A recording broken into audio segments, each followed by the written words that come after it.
jom teman sis cari barang. Kita pergi tempat sayur dulu ya.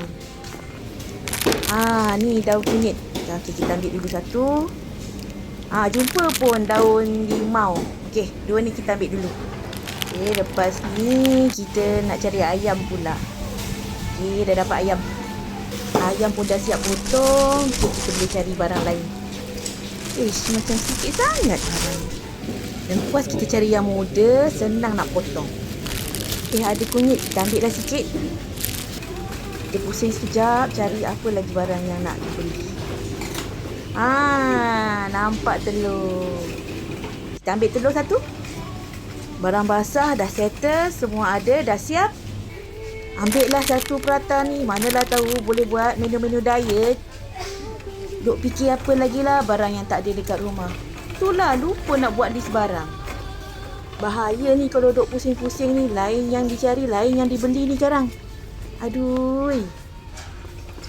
Jumpa pun. Kerisik. Nak ambil yang besar ke?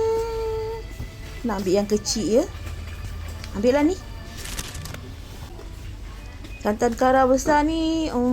Boleh lah. Ambil je lah dulu. Ada paste tom yum. Ambil dah. Kalau serai ni kena tengok-tengok dulu. Pilih yang gemuk-gemuk, berisi.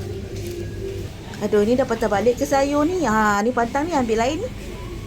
Siap dah semua barang. Semua barang dah ada. Tinggal kita nak bayar je. Ratur dulu. Turun bukit lajunya. Maaf Cik. Okey. Simpan dulu barang. Semua dah ada. Tak ada yang tinggal. Dah sampai rumah. Nanti kita susun sama-sama. Okey? Berisi. Kejau. Tom yum. Ayam yang kita beli tadi. Kita beli 2 ekor ayam. Kita basuh dulu ayam. Cuci dulu bersih-bersih. Kita nak simpan ni. Potong dulu beras ni sekejap.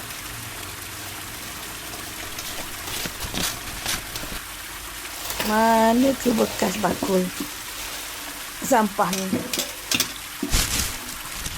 Cara tu korang tengoklah ya. Sis cuci ayam sekejap. Kaki ayam ni sebenarnya buang. Tak ambil pun. Yang sis nak buang ni. Ni yang darah-darah beku. Yang lemak-lemak ayam. Tu yang kita nak buang tu. Ayam yang dah dibersihkan, kita simpan. Susun dulu, kemas-kemas ayam ni biar elok-elok. Supaya tak bersepah nanti. Senang nak cari, senanglah nak masak. Siap dah kemas ayam. Kita kemas sayur pula yang kita beli tadi.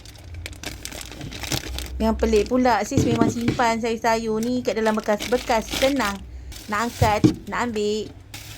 Kunyit dengan lengkuas ni memang sis masukkan je dengan plastik-plastik. Nanti nak masak barulah kita basuh. Sekarang ni kita kena potong dulu. Panjang kan? Potong dulu, kita simpan. Okey, serai pun dah potong. Kali dengan tempat kunyit lengkuas. Okey. Habis dah susun. Okey, kita dah letak tempe,